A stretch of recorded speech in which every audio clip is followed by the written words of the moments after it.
moment like that. Yeah, we always want to talk about goals after games, but sometimes you do need a special goal to win a big game, and it certainly was that. And I think Liverpool on the second half performance deserved it. They were just looked a bit sharper. Sometimes maybe at half time we talked about tactics, but I bet you the manager probably just said, listen lad, you need to liven up a bit more forward passes. Subs made a bit of difference, gave them energy. Obviously Jones winning the free kick there. And for all Arsenal, a bit like when they were at Old Trafford, if Arsenal attack and play that day and today just wasn't good enough, not sharp enough. They need to do better. You agree with that, Theo? Look, I wouldn't say that Arsenal were at the level where they didn't deserve to win the game. I don't think anyone didn't really deserve to win the game. It was always going to be a moment, I felt, today to make sure they win the game. But this is the difference where we talk about the risks, and that's the side of it that Arsenal haven't doing at this moment in time. Forwards have to take risks if you want to be able to win. Because the manager had to take more risks as well. Look, I think he made the substitutions at the right time. I think the game plan was going the right way for Arsenal. I think there were signs of Eze coming on. Of course, he got into the back of the Liverpool defenders and nearly caused problems there. But we want to see him earlier. That's probably the one thing I'd say. There's a lot of talk last season of Arsenal and what they needed. And it was, they need someone up front to finish the chances that they create. I've never believed Arsenal's problem was finishing. Arsenal's problem is creating. That was the problem for them last season. They don't create enough up front. Eze has come in.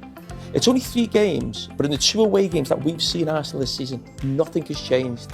Heavily reliant on set pieces, don't create anything in open play, and are the best team in Europe for me defensively. I think it's great when you have a defensive record like they have, and they're very good at set pieces. We've got to give Arsenal a thumbs up for that. But if you're just dependent on that all the time, and then you come to like Liverpool, where you go to set pieces, Liverpool are defending well. Obviously, it's hard to score at Liverpool.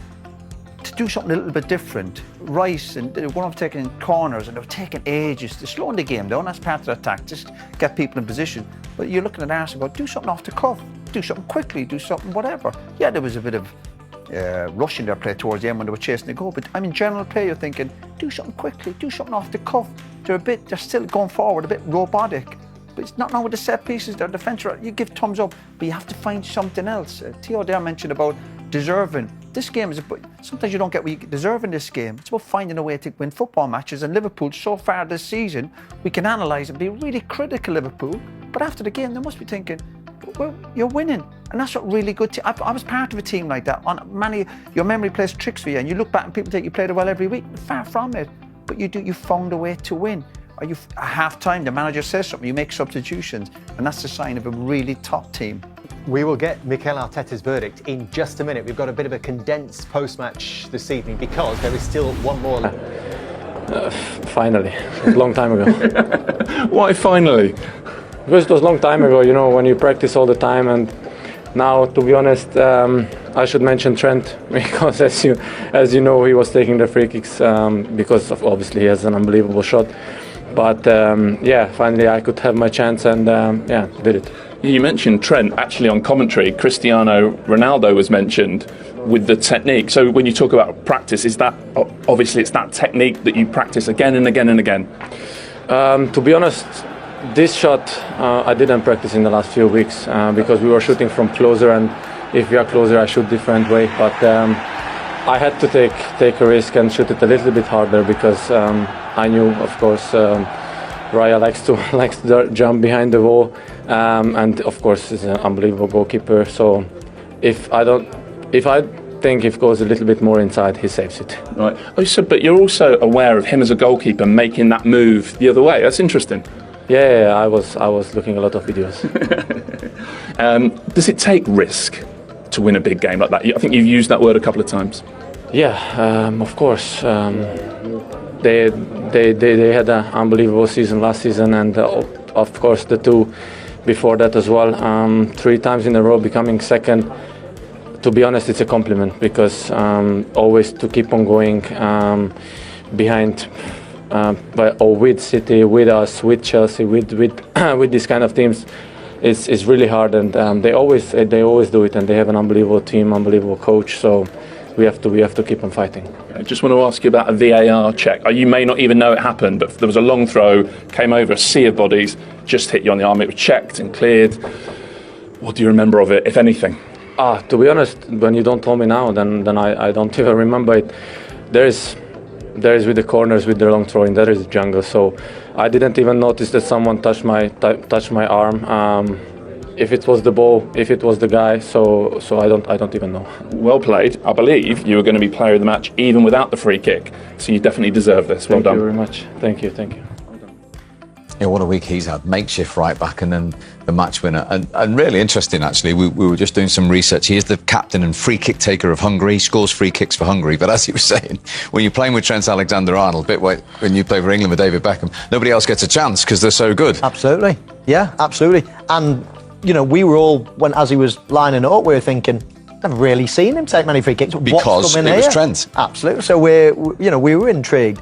And then in his interview there, he said, well, when I get closer, I have a different technique. It wouldn't have been that type of... So I can't wait now until there's one from 20 yards out to see what he's doing. Because as you say, Trent Alexander-Arnold was exclusively taking the free kicks over the last few years. So quite incredible that Liverpool have got another very good free kick taker in their ranks. So I guess that he's going to be claiming the next few now after that. And no wonder why. I mean, 32.2 yards. He did mention Raya. To be honest, if you put a ball there and say, can you score from that far out? I'm probably saying no.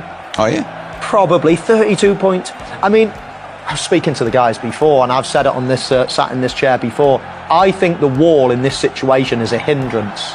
I don't know. I think soon, I'd be surprised if soon, when the ball is that far out, 32 yards out, over 32 yards out, if the goalkeeper stands in the middle and there is no wall, I bet he doesn't have to even dive. I bet he can just shuffle and catch it. The wall in that situation is a hindrance. They don't get to see it. It gives somebody a target to hit it over and up. The goalkeeper always has to shuffle one side of the goal or the other. If he just stands in the middle and there's nothing in front of him, what would happen is the opponents would start blocking. The opponents would make their own wall. And that just shows you. The free kick taker wants a wall there. It gives them a point of reference. So don't get me wrong, 20 yards out, you need a wall. But over 32 yards out, I think a wall is a hindrance to a goalkeeper. What's the defender's point of view? Yeah, no, I do agree with that from that far out. I think if you give any footballer a shot from that far out with nothing in front of them and said, hit that, I don't even know sort of what technique you would go for. I think people would just try and lace it. But listen, it's obviously something that now the amount of set piece coaches that are coming in, they've put work into it. He said it himself. He said they always look Raya moves behind the wall, so it's obviously something that they've picked up and worked on. And listen, I'll never ever hit a ball as well as that, so it's hard for me to comment on, but it was a great free kick. Raya's positioning from an Arsenal point of view, anything in that at all, do we think?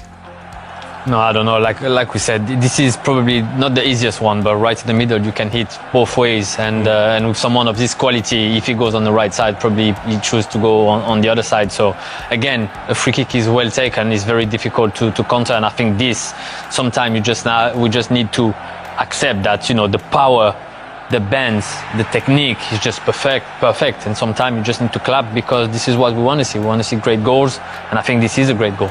We'll see that again because you can see Szobozlai pointing to his teammates, Wirtz and Gakpo, to move. And as he strikes it, just watch 18 and 7 here absolutely. For Liverpool. Exactly. One in a blocker's view. And that's my point. It's all about blocking the view of the goalkeeper. If he gets to see it straight, he doesn't get to see it. Because of the wall, he doesn't get to see the flight of the ball until it's soaring over the wall. So straight away, there's at least 10, walls are 10 yards away. So straight away, it's almost like a ball flying in from 22 yards. Now, if he gets that extra 10 yards to see the ball, he was that far away from touching it anyway. It had to be so perfect to score, and it was. But if he had that extra 10 yards to see the ball, he would have saved it. He would have shuffled across more with his feet. He would have definitely saved it. And you can see Szobozlai saying, move.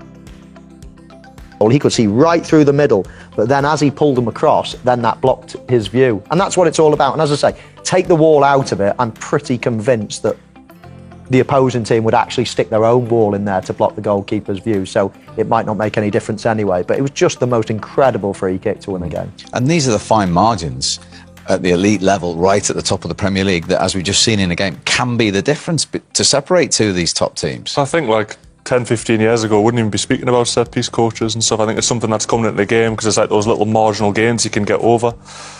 Teams, if you look at Arsenal, the amount, 44 set-pieces they've scored, and it just shows you the amount of points they must have won from just them tiny little percentages, hitting the right areas, the time and first contact. So it's obviously an advantage they've used in the game. That's probably the irony that we've been talking all day leading up to the game about Arsenal's set-piece play and points they gain, that Arsenal have lost to a spectacular set-piece. I mean, it's, games like this, very tight between two teams of, quality that is very high, the two best teams in the country over the last few months. For sure, it takes something special, and that is special. But other than the goal, I think, nowadays we're seeing player playing out of position, and we kind of see it as normal for him to play right back. I think that's tremendous. Nothing came up this side. The left winger of Arsenal never managed to cause trouble on this side, and I think we have to give him credit because it's always difficult to play in a different position. And of course, adding up goals is fantastic. For me, it was a fantastic performance from him. Yeah, it's a point. Well, Mikel, obviously a moment of brilliance is part of it, but why do you feel that game's gone Liverpool's way?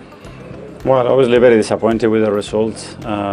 Very proud of my players. I think both teams, we elevated the game to a level that it was no margins between the two, and very little happens. A lot of action in many areas, not that much in the boxes.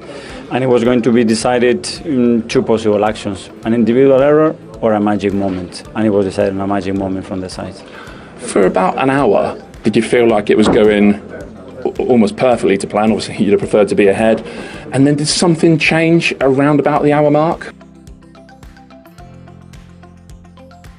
Matches, a lot of times, are individual magic moments that decide them. And for sure, that was a case with an unbelievable free kick. Mikel Arteta, we have run out of time. Gentlemen, thank you very much for your comment. Dan, great. They obviously tried to drag me out with Marino, but Marino went all sorts of places. It was quite difficult, and we couldn't get the press on them. Declan Rice came in between the centre backs, so it was quite difficult. But I think the way we turned around second half, a couple of tweaks, and I think that says a lot. I think we were much better, much more dominant on the ball, and overall great performance, I think, in my opinion. Chances few and far between. Just in the first half, when David Raya played it out straight to you, did you think, Virgil, about shooting in that situation?